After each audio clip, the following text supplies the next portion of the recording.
Senhor esteja convosco. Proclamação do Evangelho de Jesus Cristo, segundo Marcos.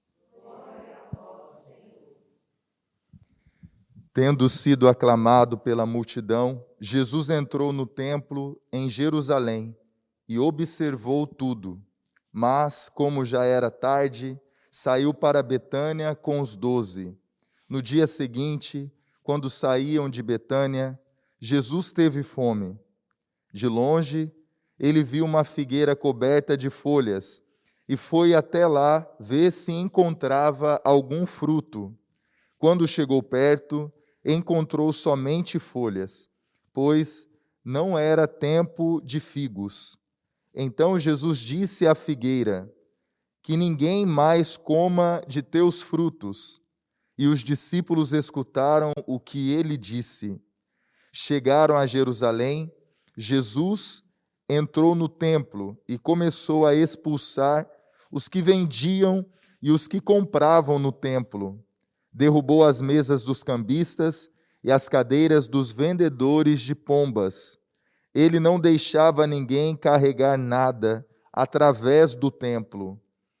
E ensinava o povo dizendo: não está escrito, minha casa será chamada casa de oração para todos os povos? No entanto, vós fizestes dela uma toca de ladrões. Os sumos sacerdotes e os mestres da lei ouviram isso e começaram a procurar uma maneira de o matar.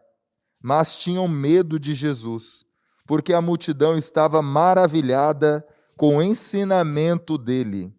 Ao entardecer, Jesus e os discípulos saíram da cidade. Na manhã seguinte, quando passavam, Jesus e os discípulos viram que a figueira tinha secado até a raiz. Pedro lembrou-se e disse a Jesus: olha, mestre, a figueira que amaldiçoaste secou. Jesus lhes disse: tende fé em Deus? Em verdade vos digo, se alguém disser a esta montanha: levanta-te e atira-te no mar, e não duvidar no seu coração, mas acreditar que isso vai acontecer, assim acontecerá. Por isso vos digo, tudo o que pedirdes na oração, acreditai que já o recebestes, e assim será.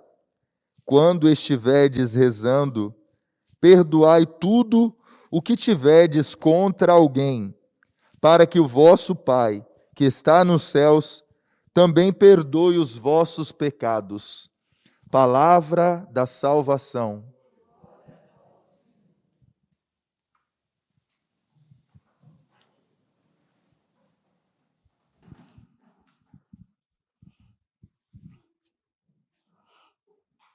Então, para aqueles que nos acompanham pelo Play Canção Nova, né, quem proclamou o Evangelho hoje foi o Padre Cleiton. Ele é da comunidade Canção Nova. Peço que vocês rezem muito por ele, porque ele está indo agora para uma missão lá na África, onde nós temos uma casa da comunidade Canção Nova. Então, obrigado pela sua presença, Padre Cleiton, e que Deus abençoe o senhor nessa missão. Interessante que um dos grandes avanços da medicina é aquela ressonância magnética, né? A pessoa ela entra naquele tubo e ali se tem um diagnóstico todo da pessoa, né? Consegue-se ver coisas assim, detalhes, que ao olhar humano não dá para se perceber. Não sei se tem alguma máquina que já superou essa, porque as coisas vão sempre avançando, né? Então, imagina, a pessoa entra naquele tubo e o médico consegue perceber um monte de coisas, encontrar um monte de doenças. Bem, vocês estão se perguntando, mas por que o padre José Augusto está começando a homilia falando dessa forma? Nós vamos entender depois. Então, nós estamos aqui no Evangelho de São Marcos, nesse tempo comum, a igreja agora nos convida a nós vivermos diariamente esse caminho de santidade a partir daquilo que Jesus ele vai propondo para nós, principalmente na liturgia. E nós vemos hoje essa passagem, né, dos vendilhões, dos ladrões, que Jesus fala, né, que as autoridades religiosas daquele tempo não estavam exercendo a sua função real dentro do templo. E o templo virou uma casa de comércio. Mas vejam que o Evangelho começa dizendo que Jesus entrou no templo, observou, depois foi embora, veio para Betânia, né? Porque, na verdade, quem já foi na Terra Santa sabe desse detalhe, né? Que o templo de Jerusalém está de um lado e Betânia está oposto. Então dá para se ver. A gente sobe ali o Monte das Oliveiras, lá atrás está Betânia, a cidade, né, a casa onde Jesus costumava ir para visitar os irmãos, né, Lázaro, Marta e Maria. Então ele vai para casa com os 12. No dia seguinte, ele tem fome. Ele vê uma figueira coberta de folhas. Veja o detalhe aqui, ó. Uma figueira coberta de folha, e foi até lá ver se encontrava algum fruto. Quando chegou perto, encontrou somente folha, pois não era tempo de figos. Bem, se não era tempo de figos, por que ele foi atrás de figo? Fala-se que existe um fenômeno que acontece na figueira, que no tempo que ela não dá fruto, ela fica florida. E ali acontece, né? Aparece um fruto aqui, um fruto acolá, fora do tempo. Então, se Jesus chega, vê ela florida, então significa tem fruto. Ele não encontra fruto, ele amaldiçoa. Pedro fica impressionado e realmente, quando voltam, ela estava lá naquela situação toda seca, né? E aí Jesus entra no templo e acaba expulsando os vendilhões de lá. E lembrando que na teologia, quando se fala de vinha, quando se fala de figueira, nós temos que fazer uma associação ao povo de Israel. E para nós, né, é a igreja. Então veja a condição que Jesus encontra a igreja. Desse jeito. O templo, que é o lugar de se rezar, que é o lugar de oferecer o sacrifício, essa situação deprimente, os sumos sacerdotes, os mestres da lei, permitindo toda aquela situação lá, as pessoas se desviando daquilo que é o próprio, o fim. O nosso fim é Deus. Nós temos que buscar Deus, e já não se buscava Deus, já se buscava o lucro, o dinheiro, uma grande decepção. E aí Jesus manda ver, né? Manda ver mesmo, e sai expulsando todos eles, porque não estavam fazendo o que deveria ser feito. Bem, eu não quero levar a meditação simplesmente para a questão da igreja em si, mas para a questão nossa particular. Veja só, Jesus, ele entra no templo, ele dá uma olhada geral, e vai embora, e no dia manda ver. Jesus, ele tem, porque ele é Deus, ele tem a capacidade de penetrar dentro do coração nosso e saber como é que nós estamos. Nós não temos como esconder. Agora vamos à associação da máquina de ressonância magnética. A máquina de ressonância magnética, né, através daqueles raios lá, que eu não sei como é que acontece, ela penetra no corpo e mostra o que tem de ruim, o que está mal dentro do nosso corpo. E ali o médico tem o diagnóstico, né? Bem, a doutora Márcia está ali, se eu estiver errado, depois ela me corrija. É um leigo falando apenas de modo geral do que acontece, né? Então, da mesma forma como essa máquina de ressonância magnética, ela tem a capacidade de ver. Imagina Deus. Nada está escondido. Diante de Deus, nada. Eu posso me esconder, eu posso fazer uma encenação, eu posso me mostrar diante de vocês de um jeito que vocês não conseguem perceber, na verdade, quem eu sou. Mas Deus sabe. Só numa observada, bem rápida, ele já teve a noção de como estava o templo.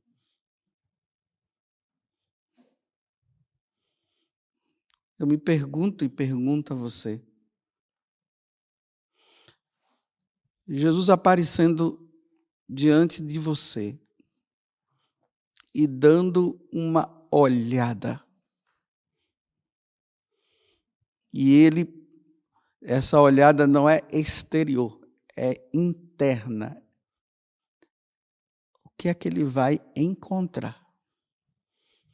A máquina de ressonância encontra tumores e outras coisas. O que Jesus vai encontrar?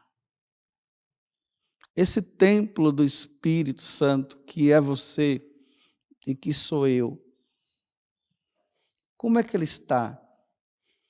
Tem alguns pontos, alguns sinais de câncer ali. Tem alguns nódulos que não deveriam existir. Ou seja, quais são os pecados que estão ali? Hoje já se fala muito, né, graças a Deus, diante de alguns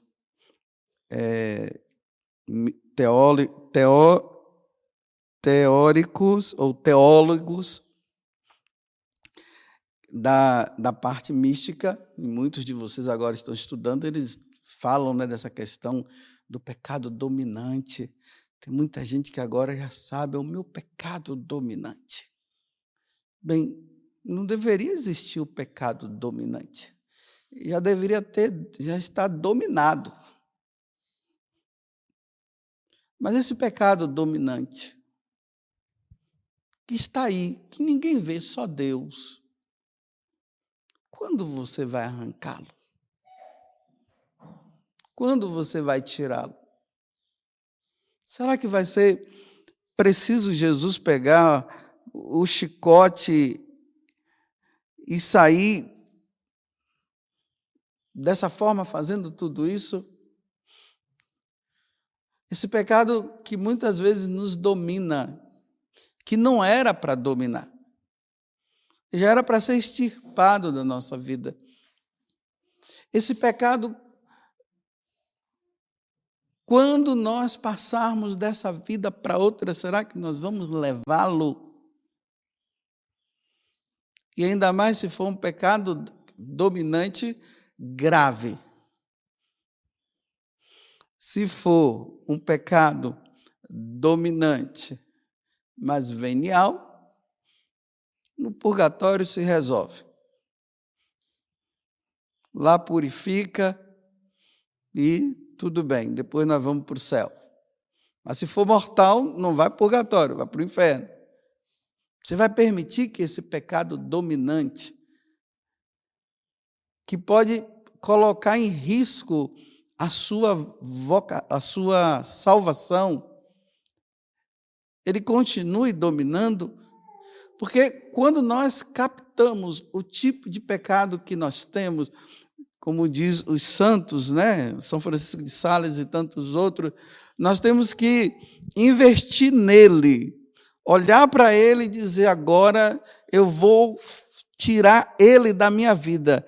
Aí eu vou investir, eu vou vigiar, eu vou me observar para que ele seja retirado da minha vida. Porque eu não sei em que momento o Senhor ele vai me chamar. Então, como eu não sei, eu tenho que tirá-lo o mais rápido possível. A gente observa, assim, nós que somos sacerdotes, né?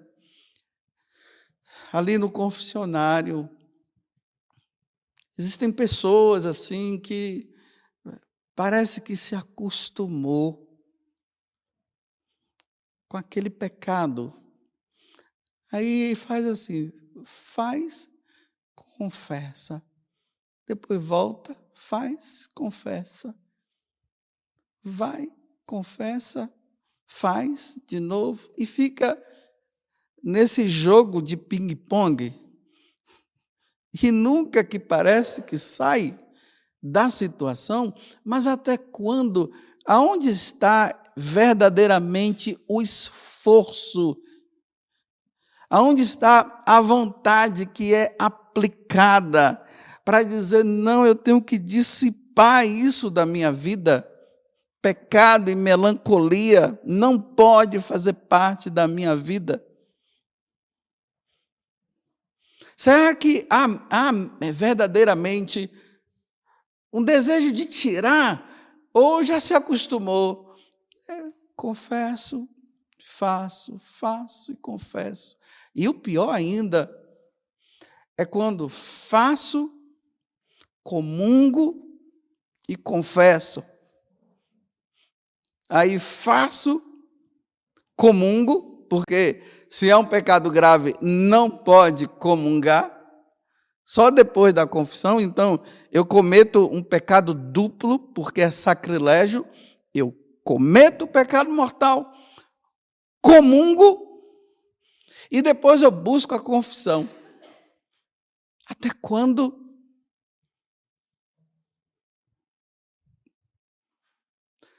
Só que quem vê é Jesus, só Jesus.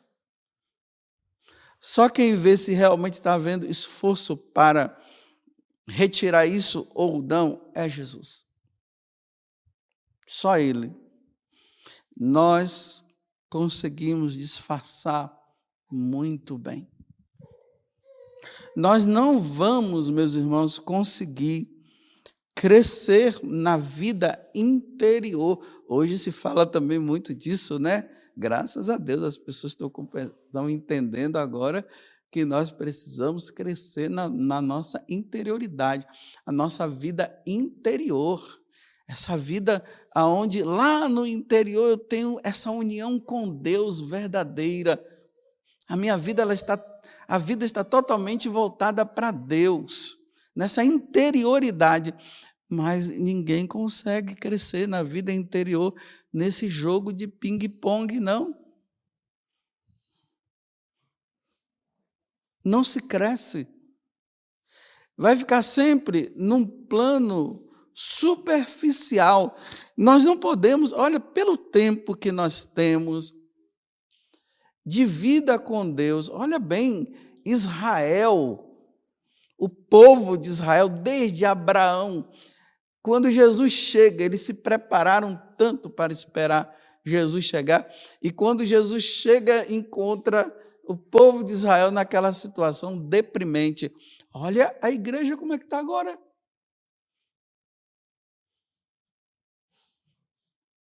É tanta notícia aqui, é tanta notícia acolá, é tanto vídeo mostrando,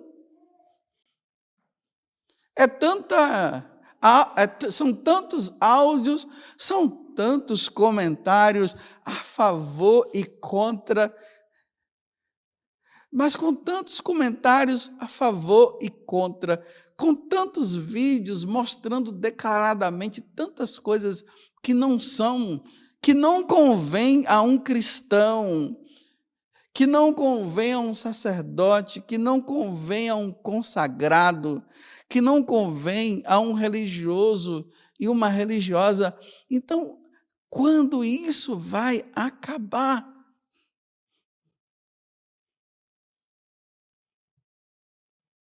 E ainda mais que muitas vezes se conta isso como vantagem.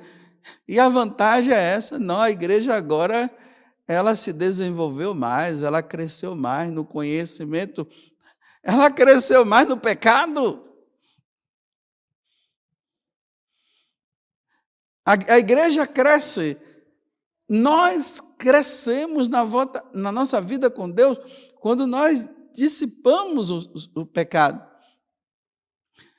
Os santos nos dizem assim, primeiro a gente tem que eliminar o pecado mortal, depois os veniais, até nós chegarmos naquela de aqueles defeitozinhos, aquelas coisinhas que são os limites nossos. Aquele limite de uma pessoa que ela não gosta quando um outro fala alto. Um limite dela que ela tem, né? É um limite, é uma limitação. Ela gosta da pessoa falar mais baixo.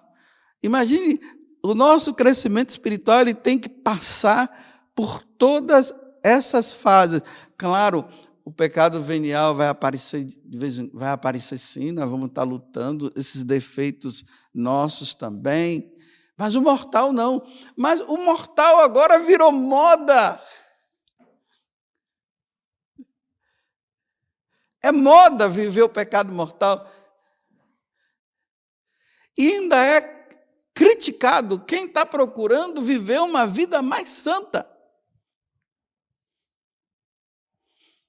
Olha, um fenômeno existente, né? Tem muita gente em congregações religiosas, tem muitos padres, tem muitas pessoas nas comunidades, nessas novas comunidades, que elas são tão perseguidas por elas estarem querendo viver uma vida santa que elas estão querendo ir embora. Porque são criticadas. Aí elas dizem, eu vim para cá para levar uma vida santa, para levar uma vida com Deus.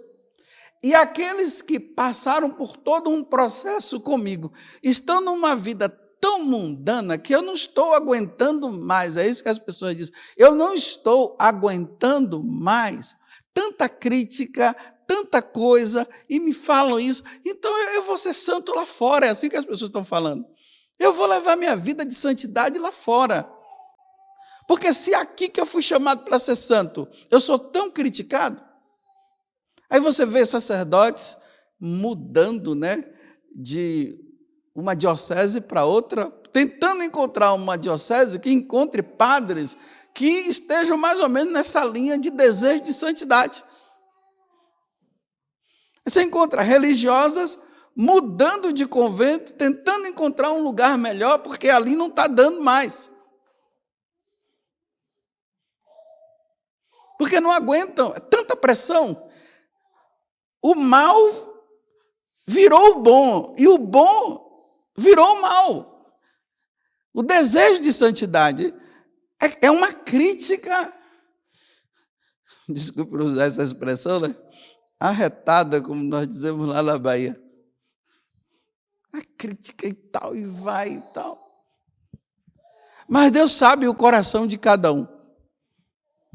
E aí o Evangelho termina dizendo, tudo que pedistes a Deus em oração, acreditais que já recebestes. Então, olha, você que está nessa vida buscando essa santidade tão desejada, você está lutando, está sendo perseguido de um lado para o outro, continue pedindo a Deus, Deus me dê força para continuar nesse caminho, que eu não me afarte, que eu não me deixe levar por tanta coisa na minha cabeça, porque assim, é um pouco, é uma minoria, diante de uma maioria, que tem pessoas que começam até a dizer assim, mas será que eu não estou sendo radical demais? Ontem eu conversava com uma religiosa que ela estava dizendo isso para mim. Aí no final de tudo, ela disse assim, mas padre, mas diante de tudo que eu estou aqui com as irmãs, Parece que eu sou diferente. Será que eu não estou errada? Eu disse, não vem com falsa humildade não, minha filha. Vamos parar com esse negócio de falsa humildade. Então você está querendo dizer que você quer viver igual às outras? Que estão nos seus erros, nas suas falhas, que não querem mais viver aquilo que é a essência pela qual ela foi chamada? Não, você vai viver aí, olha, continue firme. Agora, aguente as consequências. Sabe quais são as consequências? Desprezo. Você vai ficar sozinha, vão te colocar de lado. E vão dizer assim, olha, a santa, anticomunitária. Como é que eu posso ser comunitário para pecar? Então, o ser anticomunitário nessa questão é santidade, porque eu não estou compartilhando com o pecado, com as faltas dos outros. Então, que seja anticomunitário mesmo. Ali na carta de São João, né? A primeira carta, não, a segunda. É entre a segunda e a terceira carta de São João, mas eu acho que é a segunda. Lá ele deixa bem claro, ele diz, olha, não ande com esses tipos de pessoas. Se são pessoas que vão tirar você do caminho, não ande com esses tipos de pessoas. Porque é uma lavagem que vai fazendo e vai. Aí, se a pessoa ela não tiver uma vontade firme, uma coluna ereta, chega um momento que é tanta azucrinação, se é que se tem essa palavra, mas dá para entender, é tanta azucrinação na cabeça, que chega um momento que a pessoa diz assim, eu não vou dar conta não. Aí entra no rol. Quando você pensa que não, essa pessoa, ela já está naquela vidinha errada. Aí está feliz agora, ninguém mais questiona, ninguém fala mais nada, ninguém briga, aí está na vida. Aí tem outro que diz, eu não dou conta não, vou embora. Não aguento. E aqui eu termino, né? Mais uma vez eu relembro aquele rapazinho, uma vida tão santa que ele levava. Aí entrou numa determinada comunidade aí depois de um tempo, volta para casa nas férias, aí a mãe começa a observar, né, o comportamento daquele filho, comportamento totalmente diferente, o que ele fazia já não estava fazendo mais, perdendo muito tempo em muitas coisas assim. Aí a mãe para e diz assim, meu filho, o que aconteceu com você? Você não era assim. Você não era. O que foi que aconteceu com você, meu filho? Porque mãe conhece filho, né? E ainda mais mãe conhece filho convertido, né? E também conhece um filho que estava convertido e se tornou pagão. Meu filho, o que aconteceu com você? Estou preocupada. E o que será que aconteceu?